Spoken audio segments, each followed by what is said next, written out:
Everyone, welcome back to our YouTube channel medical and nurses. साहब, मेरा नाम है कीर्ति और आज हम यहाँ पर 7 मार्च 2021 को जो त्रिपुरा में NHM CHO का पेपर हुआ था वो डिस्कस करने वाले हैं। तो सभी को डाउट है कि आपका जो सिलेबस है उसके अकॉर्डिंग आपका पेपर कैसा आएगा, कितने क्वेश्चन किस टॉपिक से आएंगे। तो ऑलरेडी आपने अपना सिलेबस है जो चेकआउट कर लिया है।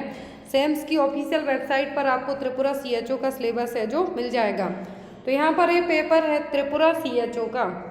तो जो भी लोग पेपर देने वाले हों त्रिपुरा CHO में, या फिर आप यदि अदर स्टेट के लिए भी CHO का पेपर देते हैं तो उनके लिए भी ये क्वेश्चन पेपर बहुत ज़्यादा हेल्पफुल रहेगा, क्योंकि यहाँ पर जो नर्सिंग के टॉपिक हैं वो बहुत ही अच्छे कंटेंट वाइज टॉपिक लिया गया था।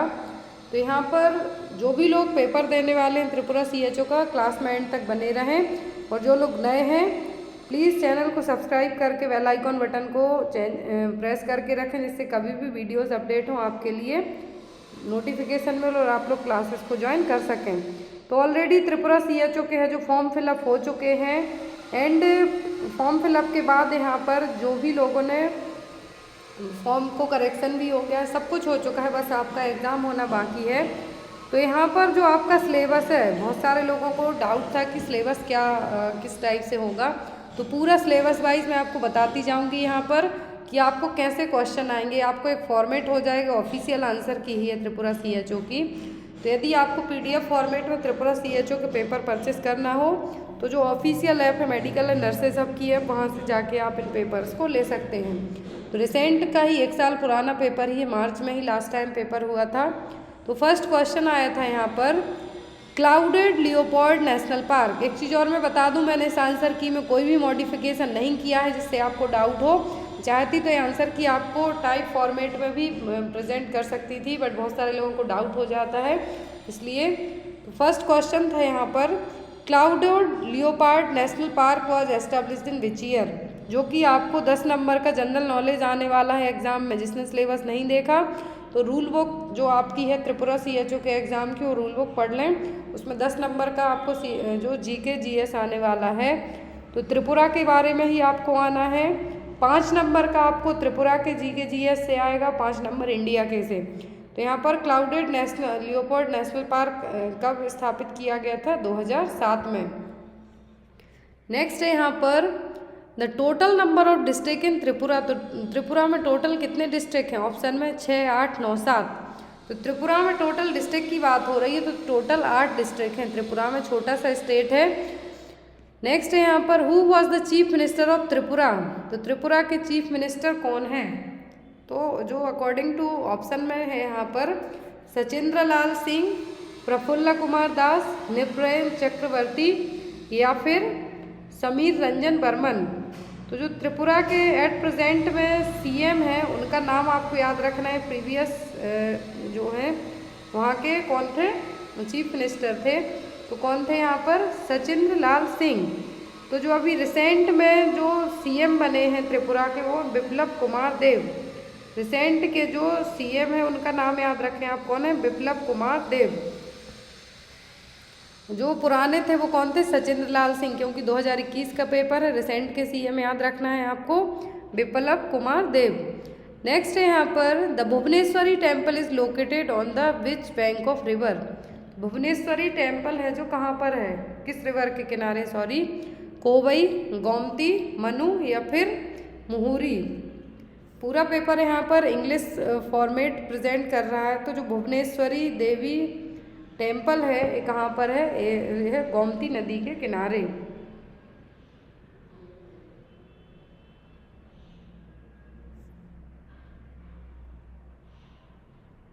नेक्स्ट है यहाँ पर question Kokborok day Tripuri language day is observed in Tripura on. तो त्रिपुरी लैंग्वेज डे का दूसरा नाम है कोकबोरोक डे। तो ये कब मनाते हैं त्रिपुरा में? ये मनाया जाता है हर साल 19 जनवरी को। कब? 19 जनवरी को।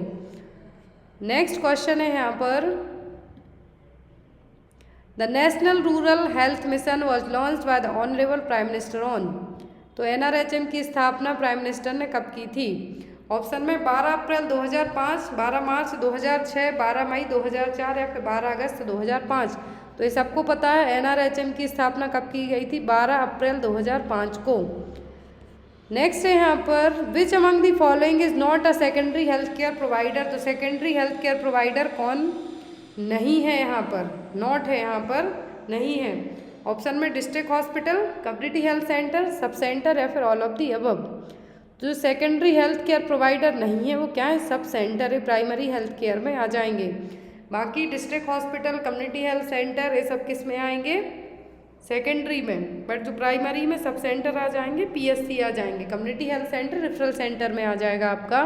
सेकेंडरी हेल्थ केयर प्रोवाइडर कौन नहीं है, तो वो है सब सेंटर। नेक्स्ट है यहाँ पर which among the following is not the official organ of the health care system in national level. तो नेशनल लेवल पर जो हेल्थ केयर डिलीवरी सिस्टम नहीं है वो कौन सा है। ऑप्शन में है यहाँ पर the ministry of health and family welfare, the directorate general of health services, इसको DGSE कहते हैं आप, sorry DGHS, central council of health and family welfare, comptroller and health auditor general of India. तो health system नहीं है यहाँ पर, official organ नहीं है नेशनल हेल्थ लेवल सिस्टम का, तो वो कौन है, comptroller and health auditor general of India. Next question है यहाँ पर the ministry has recently linked an agreement with the ministry of Ayush to control malnutrition. तो माल न्यूट्रिशन से कंट्रोल करने के लिए अभी किस मिनिस्ट्री के साथ आयुष ने है जो कोलैबोरेट किया है, एग्रीमेंट साइन किया है। एग्रीकल्चर एंड फार्मर्स वेलफेयर से, हेल्थ एंड फैमिली वेलफेयर से, एजुकेशन या फिर वुमेन एंड चाइल्ड डेवलपमेंट से। तो माल न्यूट्रिशन को कंट्रोल करने के लिए आयुष ने जो एग्रीमेंट साइन किया है किसके साथ किया है, women and child development ministry के साथ में। Next is which among the following year government of India conceived the annual health survey. तो किस ईयर में गवर्नमेंट ऑफ इंडिया ने एनुअल हेल्थ सर्वे को कंसीव किया था, 2004, 2005, 2006 या फिर 2007 में। तो ये गवर्नमेंट ऑफ इंडिया ने जो एनुअल हेल्थ सर्वे कंसीव किया था, एक किया था 2005 में। कब, 2005 में। नेक्स्ट है यहाँ पर which of the following bone is called the collar bone. तो अब यहाँ पर हम बात करते हैं जो अभी स्टार्टिंग के क्वेश्चन हो गए आपके, जनरल नॉलेज के हो गए, इसमें हेल्थ केयर डिलीवरी सिस्टम है जो इंक्लूड हो गया। अब क्वेश्चन नंबर 11 देखिए आपकी, आपको 5 नंबर की बेसिक एनाटॉमी एंड फिजियोलॉजी आने वाली है। तो आपको किस टाइप के क्वेश्चन आएंगे, तो इसी से रिलेट करते हुए क्वेश्चन आपको पढ़ लेना है क्योंकि ज़्यादा टफ पेपर नहीं आया था। तो जो कॉलर बोन है कौन सी बोन कहलाती है, एनाटॉमी का क्वेश्चन है। ऑप्शन में है एसिटाबुलम, पेल्विक, स्कैपुला या फिर क्लेविकल। तो कॉलर बोन कौन कहलाती है, क्लेविकल। नेक्स्ट है यहाँ पर, और ब्लेड बोन यदि पूछते हैं तो क्या है, scapula. Next is the total number of bones found in right upper limbs. तो राइट अपर लिम्ब में टोटल कितनी बोन्स होती हैं। ऑप्शन में 25, 30, 40 या फिर 60, 25, 30, 40 या फिर 60। तो राइट अपर लिम्ब में टोटल बोन होती हैं 30, कितनी, 30। Next is which of the following is the master gland of the endocrine system. तो ये मैंने आपको कई बार पढ़ा है कि मास्टर ग्लैंड कौन सी ग्लैंड है, तो वो पिट्यूटरी ग्लैंड। मिक्स्ड ग्लैंड पूछे एंडोक्राइन, एक्सोक्राइन, तो फिर पैंक्रियाज। मास्टर ग्लैंड पूछते हैं तो pituitary gland. Next is which of the following is not a part of the small intestine. तो स्मॉल इंटेस्टाइन का पार्ट कौन सा नहीं है। ऑप्शन है यहाँ पर ड्यूडेनम, जेजुनम, इलियम या फिर सीकम।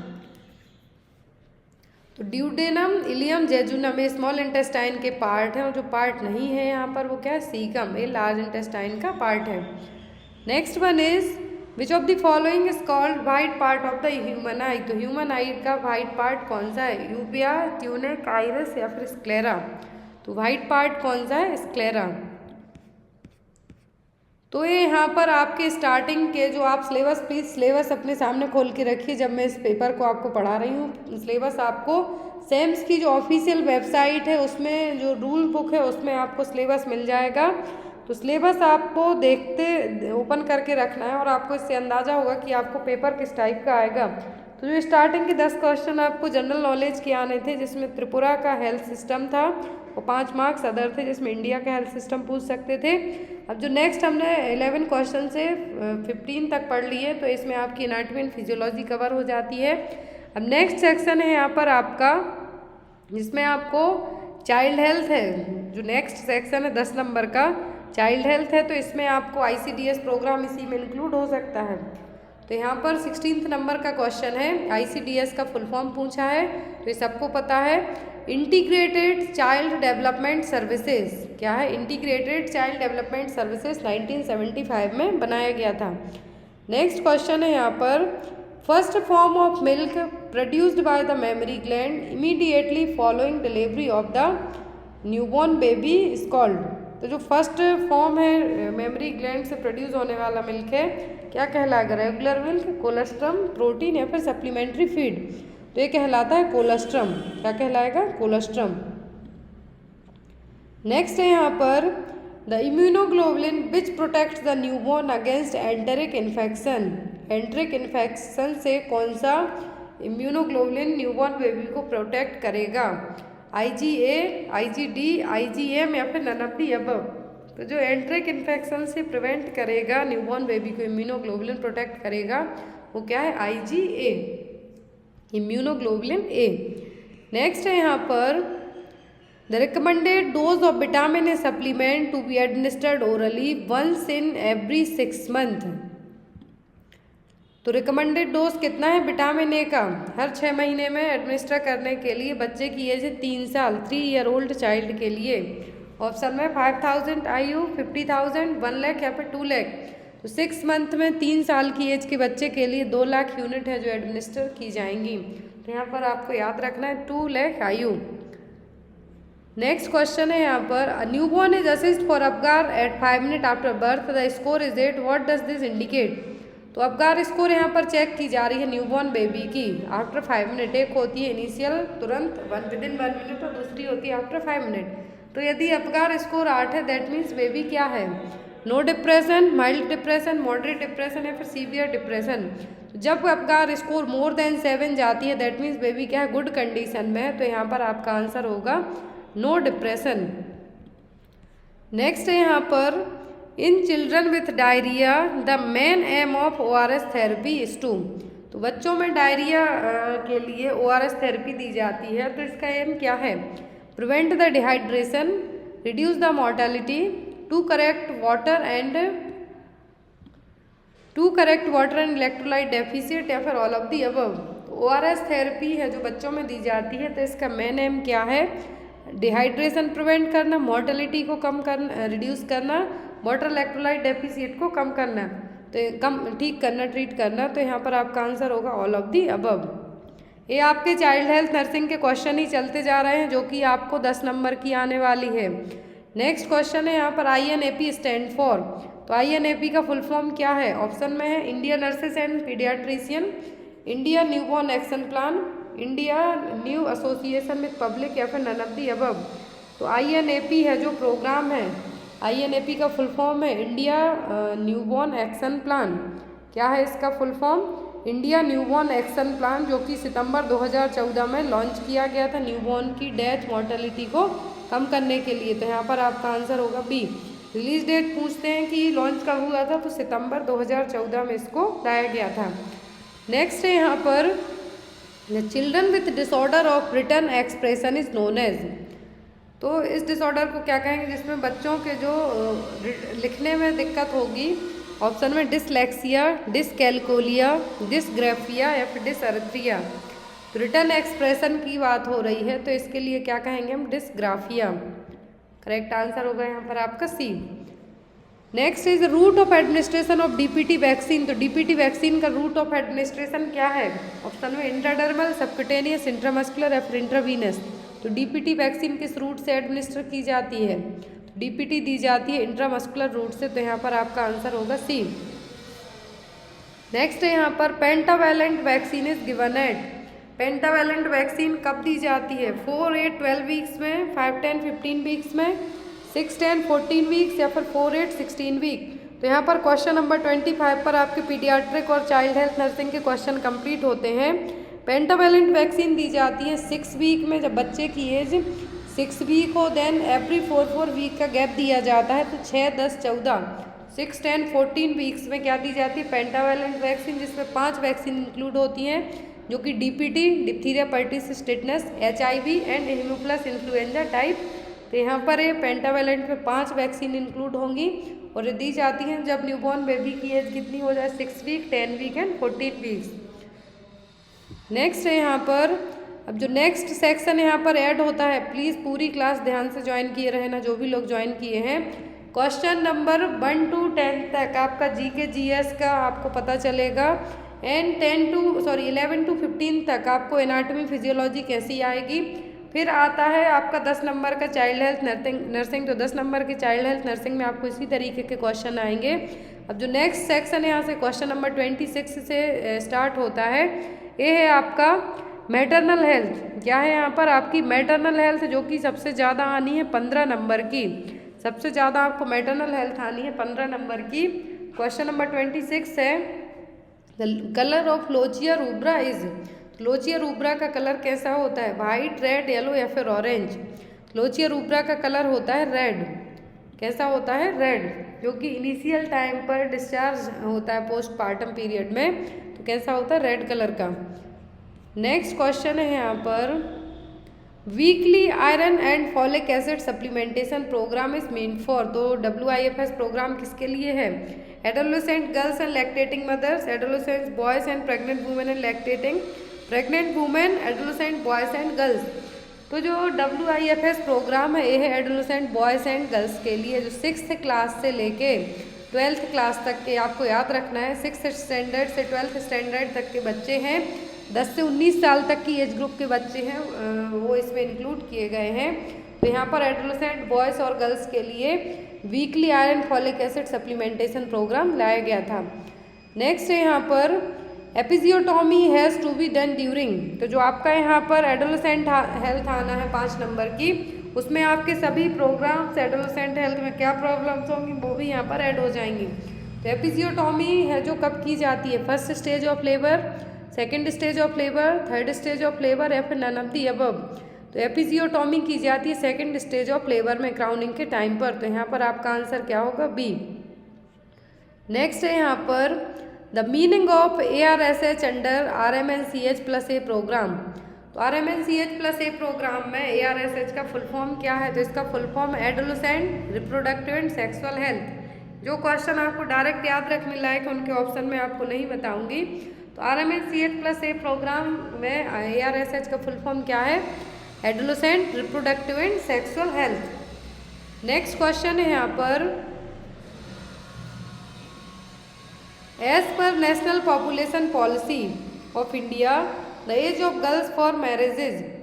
तो पॉपुलेशन पॉलिसी में गर्ल्स की मैरिज, नेशनल पॉपुलेशन पॉलिसी में गर्ल्स की मैरिज के लिए जो एज है लड़कियों की शादी के लिए कितनी रख दी गई है। ऑप्शन में 15, 18, 21 या फिर 19। तो जो नेशनल पॉपुलेशन पॉलिसी है उसके अकॉर्डिंग जो एज रखी गई है वो कितनी रखी गई है, 18 ईयर। नेक्स्ट है यहाँ पर the adolescent people are in which age group of as per the WHO। तो ये आपके एडोलेसेंट हेल्थ के क्वेश्चन भी यहीं पर ऐड है। एक तो आपको ARSH प्रोग्राम हो गया RMNCH+A का, दूसरी यहाँ पर एज हो गई, एंड तीसरा जो WIFS प्रोग्राम हो गया वो भी इसी में एडोलेसेंट एज ग्रुप में आ जाएगा। तो अब WHO के अकॉर्डिंग जो एज ग्रुप है एडोलेसेंट का वो क्या है, 10 to 16 year, 10 to 19 year, 15 to 24 year या फिर 10 to 24 ईयर। तो वर्ल्ड हेल्थ ऑर्गेनाइजेशन ने एडोलेसेंट पीपल की जो एज ग्रुप रखा है वो कितना है, 10 से 19 साल तक। Next is Janani Suraksha Yojana programme for focus on reduction of. तो JSY स्कीम है, इसमें किसके लिए रिड्यूस करने के लिए प्रोग्राम लाया गया था, maternal and neonatal mortality, girl mortality, adolescent mortality या फिर नन ऑफ द अबव। तो जो JSY स्कीम आई थी, JSY प्रोग्राम था जननी सुरक्षा योजना, इस प्रोग्राम को लॉन्च किया गया था 2005 में। किसमें, 2005 में इसको लाया गया था और इसमें maternal and neonatal mortality rate को रिड्यूस करने के लिए प्रोग्राम लाया गया था। तो यहाँ पर आपका आंसर क्या होगा, maternal and neonatal mortality. Launching date पूछे तो 2005। नेक्स्ट है यहाँ पर cause of maternal death in India. तो भारत में जो मैटरनल डेथ होती हैं वो सबसे ज़्यादा किसके कारण होती हैं, ऑप्शन में एनीमिया, हेमरेज, सेप्सिस या फिर ऑब्स्ट्रक्टेड लेबर। तो भारत में जो सबसे ज़्यादा डेथ होती है वो होती है हेमरेज के कारण। या तो एंटीपार्टम हेमरेज हो सकता है, इंट्रापार्टम हेमरेज हो सकता है या फिर पोस्टपार्टम हेमरेज हो सकता है। बट जो सबसे यदि तीनों टाइप के हेमरेज में बात करें तो पोस्टपार्टम हेमरेज के कारण सबसे ज़्यादा डेथ होती हैं एंड एंटीपार्टम हेमरेज इंट्रापार्टम में भी होती हैं। बट यदि इन तीनों टाइप के हेमरेज की बात करें तो पीपीएच में ज़्यादा होती हैं। और लीडिंग कॉज क्या है मैटरनल डेथ का इंडिया में, तो वो है हेमरेज या फिर ब्लीडिंग कह सकते हैं या फिर हेमरेज कह सकते हैं। नेक्स्ट इज वाइट और yellowish white secretion that last for 10 to 15 days after the delivery is called. तो वाइट सीक्रेशन होगा येलोइश टाइप के 10 से 15 दिन के बाद डिलीवरी के, क्या कहलाएगा? लोचिया रूब्रा, सिरोसा, अल्बा या फिर ऑल ऑफ दी अबव। तो ये कहलाएगा लोचिया अल्बा। क्या कहलाएगा? Lochia alba. Next is the hormone primary responsible for milk ejection. तो मिल्क इजेक्शन के लिए कौन से हार्मोन रिस्पॉन्सिबल हैं? एस्ट्रोजन, प्रोजेस्टेरॉन, प्रोलैक्टिन या फिर ऑक्सीटोसिन। तो मिल्क इजेक्शन हार्मोन क्या है? ऑक्सीटोसिन। मिल्क प्रोडक्शन हार्मोन क्या है? प्रोलैक्टिन। तो यहाँ पर आपका आंसर क्या होगा? ऑक्सीटोसिन। नेक्स्ट क्वेश्चन है यहाँ पर the amount of protein provided in the nutritional supplement programme for a lactating mother.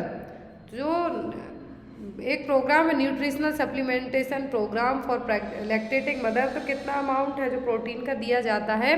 Total amount दिया जाता है 18 से 20 ग्राम, 18 to 20 ग्राम प्रोटीन है जो प्रोवाइड करवाया जाता है। Next is the postnatal period extended up to. तो परपीरियम पीरियड और पोस्ट नेटल पीरियड कितने टाइम का होता है? ऑप्शन में 2 वीक, 6 वीक, 4 वीक या फिर 8 वीक। तो पोस्ट नेटल पीरियड होता है 6 वीक का, जिसको हम परपीरियम पीरियड भी कह सकते हैं।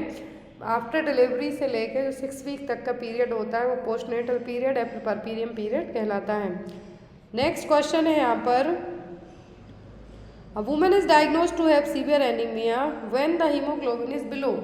तो एनीमिया के लिए कैटेगरी कंसीडर की गई है। तो सीवियर एनीमिया कब कंसीडर किया जाएगा? जब हीमोग्लोबिन कितना हो? लेस देन 7 ग्राम पर डीएल, 10 ग्राम पर डीएल, 11 ग्राम पर डीएल या फिर 12 ग्राम पर डीएल। 12 ग्राम 11 ग्राम तो नॉर्मल में आ जाएगा। बट यहाँ पर हीमोग्लोबिन सीवियर एनीमिया कंडीशन है जो कंसीडर की जाएगी जब हीमोग्लोबिन लेवल कितना हो जाए? लेस देन 7 ग्राम पर डीएल तक हो जाए। नेक्स्ट है यहाँ पर the nurse is aware that an adaptation of pregnancy is increase blood supply to a pelvic area result purplish discoloration of vaginal mucosa is known as. Simple सा question है। Vaginal area है वहाँ पर blood supply ज़्यादा होने के कारण pregnancy में वेजाइना का कलर कैसा हो जाएगा? पर्पलिस कलर का हो जाएगा। तो ये क्या कहलाएगा? Ladin sign, Hegar sign, Goodell sign या फिर चैडविक साइन। तो ये कौन सा साइन कहलाएगा? कहलाएगा चैडविक साइन। नेक्स्ट है यहाँ पर वेजाइनल स्पॉटिंग और bleeding between menses is called. तो पीरियड्स के बीच बीच में क्या होना? वेजाइनल स्पॉटिंग देखने को मिलेगी। तो ये क्या कहलाएगी? प्रीमेंस्ट्रुअल सिंड्रोम,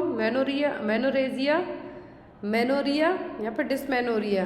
तो वेजाइनल ब्लीडिंग और स्पॉटिंग हो रही है मेंसेस के बीच में, तो क्या है? मेट्रोरेजिया। नेक्स्ट क्वेश्चन है यहाँ पर व्हेन डिड जननी शिशु सुरक्षा कार्यक्रम स्टार्टेड इन इंडिया। तो JSS के प्रोग्राम इंडिया में कब रिलीज किया गया था? तो ये हुआ था 2011 में। कब आया था? 2011 में। नेक्स्ट है यहाँ पर as per Indian public health standard first antenatal visit should be done at. तो इंडियन पब्लिक हेल्थ स्टैंडर्ड के अकॉर्डिंग पहली एंटीनेटल विजिट कब करनी चाहिए? 2 weeks of gestation, within 12 week of gestation, within 14 week of gestation या फिर विद इन 20 वीक ऑफ जेस्टेशन। तो फर्स्ट विजिट की बात हो रही है इंडियन पब्लिक हेल्थ स्टैंडर्ड के अकॉर्डिंग। तो कब करना चाहिए? With in 12 weeks of gestation के, क्योंकि यदि आप इस टाइम पर है जो अपना फर्स्ट एंटीनेटल विजिट के लिए जाएंगे तो इनकेस यदि बेबी में कोई भी एनोमली हो रही होगी या फिर कुछ भी प्रॉब्लम होगी तो यहाँ पर आपके पास टाइम रहेगा। तो पहली जो एंटीनेटल विजिट है कब करनी चाहिए? With in 12। Question number 43 how many weeks post delivery is called the puerperium period. तो मैंने जस्ट आपको अभी बताया डिलीवरी के कितने टाइम तक का पीरियड परपीरियम पीरियड कहलाता है? तो 6 वीक तक का टाइम। 2 क्वेश्चन सेम हो गए। एक तो पोस्टपार्टम पीरियड पूछा एक्सटेंड अप टू, तो कितना होता है? 6 वीक। परपीरियम पीरियड भी सेम है, तो डिलीवरी से लेके पोस्ट डिलीवरी से लेके जो परपीरियम पीरियड कितना कहलाता है? 6 वीक तक का। Next is most common method of sterilisation practised in India. तो भारत में सबसे ज़्यादा जो स्टरलाइजेशन की मेथड है वो कौन सी है फैमिली प्लानिंग के लिए? Male sterilisation, female, both equally common या फिर ऑल ऑफ दी अबव। तो जो सबसे ज़्यादा स्टरलाइजेशन होते हैं परमानेंट मेथड अपनाई जाती हैं फैमिली प्लानिंग के, वो होती हैं फीमेल स्टरलाइजेशन की। मेल उतना नहीं करवाते हैं, बट जो फीमेल स्टरलाइजेशन है, ट्यूबेक्टोमी है, जो सबसे ज़्यादा इंडिया में मोस्ट कॉमन मेथड मानी जाती हैं। Next is the most common side effect of IUD insertion is. तो आईयूडी इंसर्ट करने के मोस्ट कॉमन साइड इफेक्ट क्या हैं? तो यहाँ पर मैटरनल हेल्थ के बाद जो आपको 10 नंबर का फैमिली प्लानिंग से क्वेश्चन आने वाले हैं, तो वो यहाँ पर आपके कवर हो रहे हैं। तो मोस्ट कॉमन साइड इफेक्ट क्या है आईयूडी इंसर्ट करने का? ब्लीडिंग, पेन, पेल्विक इन्फेक्शन या फिर एक्टोपिक प्रेगनेंसी। तो फर्स्ट साइन होता है ब्लीडिंग, सेकेंड होता है पेन, याद रखें आप। तो आईयूडी इंसर्ट करने का जो मोस्ट कॉमन साइड इफेक्ट है वो क्या है? ब्लीडिंग। नेक्स्ट है यहाँ पर question, how many NFHS has been successfully completed in India till now. तो इंडिया में कितने NFHS है जो अभी तक कंप्लीट हो चुके हैं? तो टोटल इंडिया में अभी तक 4 हैं जो हो चुके हैं। नेशनल फैमिली हेल्थ सर्वे, क्या? National family health survey. India में अभी तक total 4 national family health survey हैं जो हो चुके हैं। नेक्स्ट है यहाँ पर, which of these a permanent method of contraception. तो परमानेंट मेथड कौन सी है कॉन्ट्रासेप्शन की? Tubal ligation, vasectomy, MTIP, both A and B. तो ट्यूबल लिगेशन एंड वैसेक्टोमी ये दोनों हैं, तो यहाँ पर आपका आंसर क्या होगा? D, both A and B. Next is breast feeding week is celebrated in. तो ब्रेस्ट फीडिंग वीक हम कब मनाते हैं? First week of August. अगस्त का जो पहला हफ्ता होता है उसमें हम ब्रेस्ट फीडिंग वीक को सेलिब्रेट करते हैं। नेक्स्ट है यहाँ पर question number 49, which of the following is the main target of family welfare programme. तो फैमिली वेलफेयर प्रोग्राम का मेन टारगेट ग्रुप क्या होता है? Male after fertile age, couples in the fertile age, children below 12 years या फिर women after fertile age. तो यहाँ पर फैमिली वेलफेयर प्रोग्राम में मेन टारगेट रखे जाते हैं मेल फीमेल दोनों जो कि फर्टाइल एज ग्रुप में होंगे। तो क्या होंगे यहाँ पर? Couple in the fertile age group. क्या होगा? Couple in the fertile age group, जिसको फैमिली वेलफेयर प्रोग्राम में एज अ टारगेट ग्रुप रखा जाता है। Next is when Indian government has adopted family planning programme. तो इंडियन गवर्नमेंट ने family planning programme को कब अडॉप्ट किया था? तो ये किया था 1952 में, 1952 में। नेक्स्ट है यहाँ पर the source of vitamin D. तो आपका यहाँ पर जो सिलेबस है उसके अकॉर्डिंग मैं पूरा पेपर आपको समझाते जा रही हूँ। एडोलेसेंट हेल्थ पढ़ लिया हमने इसी पेपर में, मैटरनल हेल्थ हो गया, फैमिली प्लानिंग भी हो गया। अब आती है बात आपकी communicable disease, non communicable disease, nutrition, skill based की। तो यहाँ पर अब जो इन्होंने टॉपिक ऐड किया हुआ है वो है न्यूट्रिशन। न्यूट्रिशन का फर्स्ट क्वेश्चन है, न्यूट्रिशन आपको 5 नंबर की आने वाली है एग्जाम में। तो सोर्स ऑफ विटामिन डी क्या है?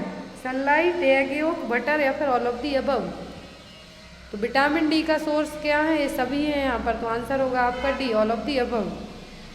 Next is the vitamin supplement that is administered soon after birth is. तो कौन से विटामिन सप्लीमेंट आफ्टर बर्थ के बाद एडमिनिस्टर किए जाते हैं? Vitamin B12, vitamin C, vitamin K या फिर विटामिन E। जो विटामिन सप्लीमेंट एडमिनिस्टर किए जाते हैं बर्थ के तुरंत बाद, तो वो कौन से हैं? विटामिन के इंट्रामस्कुलर रूट से इनको एडमिनिस्टर किया जाता है। Next is niacin deficiency results in. तो नियासिन किसकी कमी के कारण होता है? नियासिन की कमी से कौन सी डिसीज होगी? बेरीबेरी, एनीमिया, पेलाग्रा या फिर स्कर्वी। तो ये सबको पता है नियासिन की कमी के कारण पेलाग्रा होता है और इसके 4D सिम्टम एग्जाम में आते हैं। तो आप उन सिम्टम्स को किसकी कमी के कारण कौन सी डिसीज हो रही है तो आपको कारण क्या होगा? पेलाग्रा। नेक्स्ट है यहाँ पर xerophthalmia can be controlled by administration of which of the following vitamin. तो जीरोप्थेल्मिया को हम कौन सा विटामिन एडमिनिस्टर करके ट्रीट कर सकते हैं? तो होगा विटामिन ए, क्योंकि विटामिन ए की कमी के कारण जीरोप्थेल्मिया होगा, ड्राइनेस ऑफ आइज होगा, तो हम उसी को एडमिनिस्टर करके उसको ट्रीट कर सकते हैं। Next is deficiency of which vitamin can cause peripheral neuritis. किस विटामिन की कमी के कारण पेरीफेरल न्यूराइटिस होगा? विटामिन B1, B12, B6 या फिर B9। तो पेरीफेरल न्यूराइटिस किस विटामिन की कमी के कारण होगा? विटामिन B12 की कमी के कारण। तो यहाँ पर आपका आंसर क्या होगा? बी।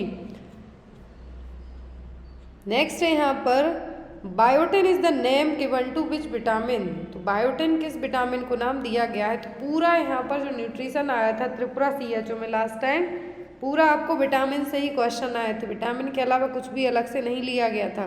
तो बायोटिन किसका नाम है, vitamin H, vitamin K, vitamin A या फिर विटामिन E। तो बायोटिन नाम है विटामिन H का। Next is how many pairs of cranial nerve originate in the brain, तो ब्रेन से कितनी क्रेनियल नर्व ओरिजिनेट होती हैं, 12, 8, 14 या फिर 16। तो टोटल क्रेनियल नर्व की बात हो रही है, ब्रेन से जो ओरिजिनेट होती हैं तो होती हैं 12 pair of cranial nerve, pairs में पूछा है तो 12। Next is which among the following is not a family planning commodity, family planning commodity का मतलब है कि कौन सी मेथड नहीं है। Injectable contraceptive, condoms, silver emergency contraceptive pills. तो यहाँ पर कहा है कि कौन सा है जो फैमिली प्लानिंग कमोडिटी नहीं है, तो यहाँ पर क्या है, सिल्वर टी, सिल्वर टी की जगह कॉपर टी होता था, वो मार्क नहीं करते, बट जो यहाँ पर आपका आंसर होगा वो क्या होगा, silver T. Next is a normal delivery breast feeding should be started with in, normal delivery में ब्रेस्ट फीडिंग हमें कब स्टार्ट करवा देनी चाहिए। ऑप्शन में 3 hour of delivery, 1 hour of delivery, 4 hour of delivery या फिर 6 hour of delivery.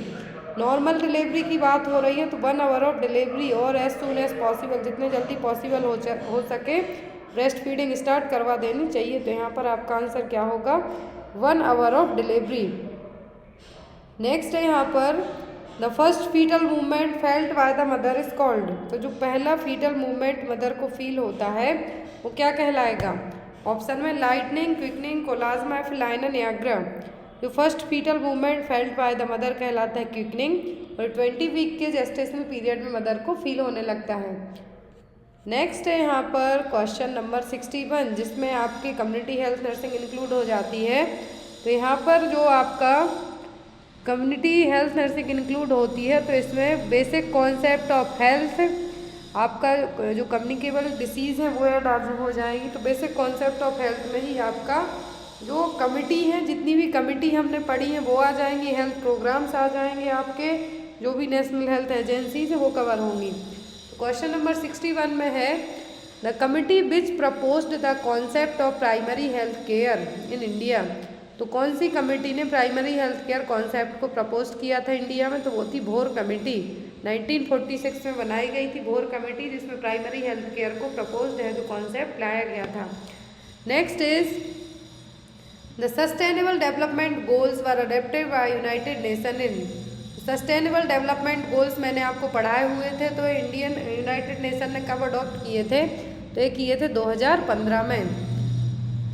Next is government launched NPCDCS programme to target, तो national programme for control of diabetes, cancer and cardiac disease. तो ये किसके लिए था, इन सभी डिसीज़ के लिए था। तो यहाँ पर आपका आंसर होगा D, all of the above. Next question है यहाँ पर national vector borne disease programme covers the following disease except, तो जो NVBD प्रोग्राम है, क्या है यहाँ पर, national vector borne disease programme, जो आपका non communicable disease, non communicable disease है उनमें प्रोग्राम से भी आपके ऐड हो जाएंगे। तो NVB जो SD प्रोग्राम है, इस प्रोग्राम में कितने कवर हुए थे डिसीज़, सभी को एक को छोड़कर, तो टोटल 6 डिसीज़ कवर हुई थी। ऑप्शन में यहाँ पर malaria, leprosy, chikungunya, Japanese encephalitis. तो जो इसमें डिसीज़ कवर नहीं थी वो कौन सी थी, लेप्रोसी। नेक्स्ट है यहाँ पर the aim of mission Indradhanush related to, तो इंद्रधनुष का एम क्या है, इम्यूनाइजेशन। क्या एम रखा गया था इसका, इम्यूनाइजेशन। नेक्स्ट क्वेश्चन है यहाँ पर which of the following vaccine is not comes under universal immunisation programme, तो कौन सी वैक्सीन है जो UIP में इंक्लूड नहीं है। हेपेटाइटिस बी, मीजल्स, फाइलेरियासिस या फिर टिटनेस। तो हेपेटाइटिस बी है, मीजल्स से टिटनेस है, जो इंक्लूडेड नहीं है वो क्या है, फाइलेरियासिस की vaccine. Next is PMSMA guarantees a minimum package of antenatal care services in India while PMSMA stands for, तो यहाँ पर PMSMA का फुल फॉर्म पूछा है। तो PMSMA का फुल फॉर्म है प्रधानमंत्री सुरक्षित मातृत्व अभियान। क्या है यहाँ पर फुल फॉर्म, PMSMA का फुल फॉर्म है यहाँ पर प्रधानमंत्री सुरक्षित मातृत्व अभियान, जिसमें महीने के हर 9वें दिन 9th ऑफ एवरी मंथ है जो प्रेग्नेंट वुमेन का फ्री ऑफ कॉस्ट है जो एंटीनेटल चेकअप करवाया जाता है। एग्जाम में आ सकता है आपको। पीएमएसए में महीने की किस तारीख को चेकअप होता है, तो एवरी मंथ की 9th तारीख को यहाँ पर चेकअप होता है एंटीनेटल चेकअप। पीएमएसए में का फुल फॉर्म क्या है? प्रधानमंत्री सुरक्षित मातृत्व अभियान। नेक्स्ट है यहाँ पर according to the WHO which of the following disease cause most deaths of the world wide. WHO के अकॉर्डिंग पूरे विश्व में सबसे ज़्यादा डेथ किस डिसीज से होती है? कार्डियोवैस्कुलर, मलेरिया, HIV एड्स या फिर TB से। सबसे ज़्यादा डेथ होती है कार्डियोवैस्कुलर डिसीज से। Next is world health day. तो वर्ल्ड हेल्थ डे हम हर साल 7 अप्रैल को सेलिब्रेट करते हैं। 12th है जो यहाँ पर हर साल हम 7 अप्रैल को क्या मनाते हैं? World health day. Next is hepatitis A is transmitted through all of the following route except. तो हेपेटाइटिस ए सभी रूट से ट्रांसमिट होगा किसी एक को छोड़कर। ऑप्शन में faeco oral route, parenteral route, droplet nuclei या फिर सेक्सुअल ट्रांसमिशन। तो हेपेटाइटिस ए तो मेन रूट तो होता है इसका faeco oral route and droplet nuclei से हेपेटाइटिस ए ट्रांसमिट नहीं होगा, बाकी सबसे होने के चांसेस रहेंगे। तो यहाँ पर आपका आंसर होगा सी। नेक्स्ट क्वेश्चन है यहाँ पर the mode of transmission of Nipah virus. तो निपाह वायरस सबसे पहले कहाँ फैला था? केरल में। तो इसका मोड ऑफ ट्रांसमिशन क्या है? सभी हो सकते हैं, बैट, पेग और ह्यूमन। तो इसीलिए यहाँ पर आपका आंसर क्या होगा? D, all of the above. Next is in which of the following route vitamin K needs to be administered at soon after the birth. तो after the birth vitamin K दिया जाता है, तो किस रूट से देते हैं हम? तो ये सबको पता है, इंट्रामस्कुलर रूट से। तो यहाँ पर आपका आंसर क्या होगा? Intramuscular route. Next one is when the diarrhoea last for more than 14 days. तो जब डायरिया 14 दिन से ज़्यादा हो जाए तब आप क्या कहेंगे? Dysentery, acute watery diarrhoea, persistent diarrhoea या फिर ऑल ऑफ दी अबव। तो डिसेंट्री कहेंगे जब ब्लड म्यूकस आएगा स्टूल के साथ में, बट यहाँ पर डायरिया कहा है कि सिंपल डायरिया जो मोर देन 14 डेज हो जाता है तब हम कहेंगे इसको persistent diarrhoea. Next is commonly used medication for cholera includes all of the following except. तो कोलेरा को ट्रीट करने के लिए सभी मेडिसिन यूज होंगी किसी एक को छोड़कर। ऑप्शन में है एजिथ्रोमाइसिन, टेट्रासाइक्लिन, एम्पिसिलिन या फिर डेक्सामेथासोन। तो जो यूज़ नहीं होगी वो क्या होगी? डेक्सामेथासोन है क्या है? स्टेरॉइड से। बाकी जो एंटीबायोटिक है वो यूज़ की जाएंगी। ड्रग ऑफ चॉइस कोलेरा के लिए टेट्रासाइक्लिन रखी जाती है, बट सभी यूज़ की जा सकती हैं, डेक्सामेथासोन यूज़ नहीं होगी। Next is the incubation period of Japanese encephalitis in man is. तो जैपनीज इंसेफेलाइटिस का इंक्यूबेशन पीरियड होता है 5 से 15 दिन तक, 5 to 15 days, 1 week to 2 weeks। Next question है यहाँ पर vaccine to control the diarrhoea. तो कौन सी वैक्सीन डायरिया को कंट्रोल करने के लिए यूज होगी? न्यूमोकोकल, जिसको PCV कहते हैं हम, रोटावायरस, साल्क या फिर HIV। तो जो वैक्सीन डायरिया को कंट्रोल करने के लिए एडमिनिस्टर की जाती है वो होती है रोटावायरस वैक्सीन। नेक्स्ट है यहाँ पर all of the following infection are transmitted through exposure to infectious blood are except. तो सभी इन्फेक्शन है इन्फेक्टेड ब्लड को ट्रांसफ्यूज करने से होंगे किसी एक को छोड़कर। ऑप्शन में हेपेटाइटिस B, C, HIV या फिर हेपेटाइटिस C। तो हेपेटाइटिस B, हेपेटाइटिस C और HIV ये तीनों इन्फेक्शियस ब्लड को ट्रांसफ्यूज करने से हो सकते हैं, बट हेपेटाइटिस A और E फीको ओरल रूट से होता है मेनली। तो यहाँ पर आपका आंसर होगा hepatitis E। Next is the goal of national framework for malaria elimination in India is by. तो जो नेशनल फ्रेमवर्क गोल रखा गया था कि मलेरिया को हमें कब तक एलिमिनेट करना है, ऑप्शन में 2024, 2025, 2027 या फिर 2030। तो जो मलेरिया एलिमिनेशन के लिए एम रखा गया था तो कब तक था? 2030 तक।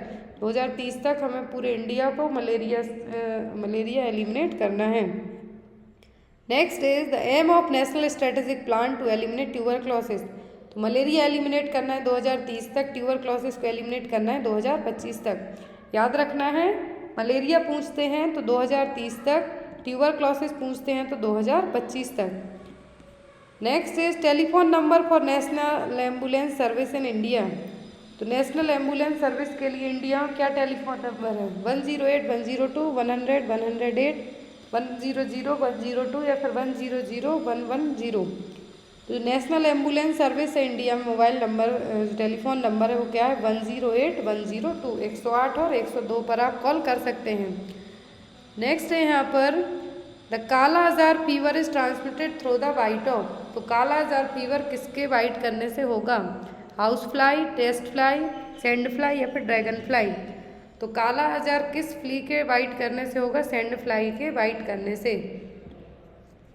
Next is what is the BAB enabled patient management system for tuberculosis control under the national elimination programme. तो नेशनल ट्यूबरक्लोसिस एलिमिनेशन प्रोग्राम के लिए एक वेब पोर्टल बनाया गया था, तो उसका नाम क्या है? निश्चय, निक्षय या फिर नन ऑफ दीज। तो जो पोर्टल बनाया गया था उसका नाम था यहाँ पर निक्षय है जो नाम रखा गया था। एक प्रोग्राम लाया गया था ट्यूबरक्लोसिस एलिमिनेट करने के तहत। तो इसमें जो भी ट्यूबरक्लोसिस से रिलेट करती हुई जो भी प्राइवेट सेक्टर है, गवर्नमेंट सेक्टर, इनको यहाँ पर इंक्लूड करके लैब बनाए गए थे कंट्रीज़ में। Treatment detail all over things इसमें रखी गई थी। तो उस प्रोग्राम का नाम क्या था? Nikshay. Next is on which date the world health organisation observe the world tuberculosis day. WHO world tuberculosis day को कब सेलिब्रेट करवाता है? हर साल 24 मार्च को। कंफ्यूज नहीं होना है आपको। World health organisation that means WHO world tuberculosis day को कब सेलिब्रेट करवाता है? हर साल 24 मार्च को। तो आंसर होगा आपका यहाँ पर फर्स्ट। 7 अप्रैल को तो वर्ल्ड हेल्थ डे सेलिब्रेट करते हैं, नहीं तो आप वर्ल्ड हेल्थ पढ़ के पूरा क्वेश्चन ही गलत कराएं। नेक्स्ट है यहाँ पर rubella is also known as. तो रूबेला का दूसरा नाम है जर्मन मीजल्स। क्या है दूसरा नाम? German measles. Next is SARS stand for. तो सार्स का फुल फॉर्म पूछा है सीवियर एक्यूट रेस्पिरेटरी सिंड्रोम। क्या है? Severe acute respiratory syndrome. Next question है यहाँ पर which animal is amplifier of Japanese encephalitis. तो एम्पलीफायर पूछा है जैपनीज इंसेफ्लाइटिस का, तो वो है पिग। क्या है? Pig. Next is infection of urinary bladder caused by E. coli is a type of bacteria commonly in gastrointestinal tract is called। तो जो इकोलाई के थ्रू यूरिनरी ब्लैडर में इन्फेक्शन होगा तो यहाँ पर गैस्ट्रोइंटेस्टाइनल ट्रैक्ट बैक्टीरिया जनरली रहता है। तो जो यूरिनरी ब्लैडर का इन्फेक्शन है क्या कहलाएगा? पाइलोनेफ्राइटिस, सिस्टाइटिस, यूरेथ्राइटिस या नेफ्रोटिक सिंड्रोम। तो ये कहलाएगा यहाँ पर सिस्टाइटिस। यूरिनरी ब्लैडर में होने वाला इन्फेक्शन क्या कहलाएगा? Cystitis. Next is major factor influencing an individual's blood pressure all except. तो बहुत सारे फैक्टर ब्लड प्रेशर को इन्फ्लुएंस करेंगे बट किसी एक को छोड़कर। Stroke volume, venous return, heart rate, normally body weight. तो यहाँ पर जो एक्सेप्ट करके पूछा है मतलब कि नॉर्मल रखेगा तो होगा नॉर्मल बॉडी वेट। बाकी इन सभी से आपका ब्लड प्रेशर है जो इन्फ्लुएंस हो सकता है। Next is a patient is diagnose to have insomnia. The term insomnia means. तो इंसोम्निया का मतलब क्या है? Inability to think, inability to move, inability to eat या फिर इनएबिलिटी टू स्लीप। तो इंसोम्निया का मतलब होता है inability to sleep. Next is which of the following disease is an example of non communicable disease. तो यहाँ पर तीनों नॉन कम्युनिकेबल डिसीज हैं, कैंसर, डायबिटीज, हाइपरटेंशन। तो यहाँ पर आपका आंसर होगा all of the above. Next question है यहाँ पर question number 91 which of the following disease is caused by protein deficiency. तो प्रोटीन की कमी के कारण क्या होगा? एनीमिया, क्वासियोरकर, हाइपोथायरॉयडिज्म या फिर ऑल ऑफ दी अबव। तो प्रोटीन डेफिशिएंसी इनमें से कौन सी है? तो वो है kwashiorkor. Next is the sign and symptom of Parkinson's disease. तो पार्किंसंस के साइन सिम्टम क्या हैं? Tremors, impaired posture and balance, speech changes और लास्ट ऑप्शन है ऑल ऑफ दी अबव। तो पार्किंसंस के सभी साइन सिम्टम हैं, तो आंसर होगा आपका all of the above. Next one is sign and symptom of asthma include all except. तो यहाँ पर अस्थमा के सब सिम्टम है किसी एक को छोड़कर। Shortness of breath, wheezing, fever या फिर चेस्ट पेन। तो अस्थमा में शॉर्टनेस ऑफ ब्रीथ होगी, वीजिंग होगा, चेस्ट पेन होगा बट फीवर नहीं होगा क्योंकि ये किसी भी तरीके का इन्फेक्शन नहीं है। Next is a cancer arising from mesodermal cell constituting the various connecting tissue is called. तो मीजोडर्मल सेल से स्टार्ट होने वाला कैंसर जो बहुत सारे कनेक्टिव टिश्यू तक फैलेगा क्या कहलाएगा? कार्सिनोमा, सार्कोमा, लिम्फोमा या फिर ल्यूकेमिया। तो ये कहलाएगा सार्कोमा। कनेक्टिव टिश्यू में होने वाला कैंसर क्या कहलाता है? Sarcoma. Next is a family planning measure of using a diaphragm और डच कैप इज कॉल्ड। तो डायफ्राम और डच कैप क्या है, फैमिली प्लानिंग मेथड में यूज होता है, नेचुरल मेथड है, बैरियर है, इंट्रायूट्राइन कॉन्ट्रासेप्टिव डिवाइस या फिर कैलेंडर मेथड है। तो डायफ्राम, कॉन्डोम्स, डच कैप ये सब किस में आते हैं, बैरियर और मैकेनिकल मेथड में। नेक्स्ट क्वेश्चन है यहाँ पर the compression ventilation ratio for providing CPR for an adult victim is, तो कितना होता है 30/2। Next is which of the following is not a risk factor for atherosclerosis. तो एथेरोस्क्लेरोसिस में क्या होगा, जो प्लग का फॉर्मेशन है, कोलेस्ट्रॉल लेवल है, वो आर्टरीज में डिपॉजिट होगा। तो कौन सा है जो रिस्क फैक्टर नहीं है, ऑप्शन में smoking, stress, diet and low fat या फिर ओबेसिटी। तो रिस्क फैक्टर होगा स्मोकिंग होगा, स्ट्रेस होगा, ओबेसिटी होगा, बट लो फैट डाइट नहीं होगा। इसका रीजन ही होगा हाई फैट डाइट लेना। यहाँ पर कहा है नहीं है, तो क्या है, diet and low fat. Next है यहाँ पर FPLMIS। FPLMIS का फुल फॉर्म है family planning logistic management information system. Next है the copper T used in copper T has the following action. तो कॉपर टी का जो कॉपर होता है, कॉपर टी में जो कॉपर यूज़ किया जाता है, इसका मोड ऑफ एक्शन क्या है, ऑप्शन है ब्लास्टोसाइडल, बैक्टीरियोस्टेटिक, बैक्टीरियोसाइडल या फिर स्पर्मिसाइडल। तो यहाँ पर आपका आंसर होगा स्पर्मिसाइडल। लास्ट क्वेश्चन है the antiviral drug to treat influenza, तो वो है ओसेल्टाम्बिर। तो अब आपने त्रिपुरा CHO का पेपर देखा और अब आप इसके बाद है जो MP CHO का पेपर मिलाना। जिन भी लोगों ने अभी तक क्लासेस अटेंड नहीं की हैं, तो आपको इससे अंदाज़ा होगा कि किसी भी स्टेट का CHO पेपर जब आप देखेंगे क्वेश्चन सेम आते हैं, सिलेबस से थोड़ा बहुत चेंज रहता है। तो इसीलिए एक सिंगल क्लास में ही आपको पूरे CHO एग्ज़ाम को मैं कवर करने की कोशिश करती हूँ। ऐसा नहीं है कि पर्टिकुलर MP बस के लिए रहती हैं क्लासें, पूरे जितने भी स्टेट में CHO के पेपर होते हैं सभी के अकॉर्डिंग होती हैं। तो ये त्रिपुरा CHO का ऑफिशियल पेपर आज हमने सॉल्व किया, जो कि मार्च 2021 में हुआ था। तो आई होप आपको पसंद आई हो आज की क्लास। तो thank you for watching us, bye bye.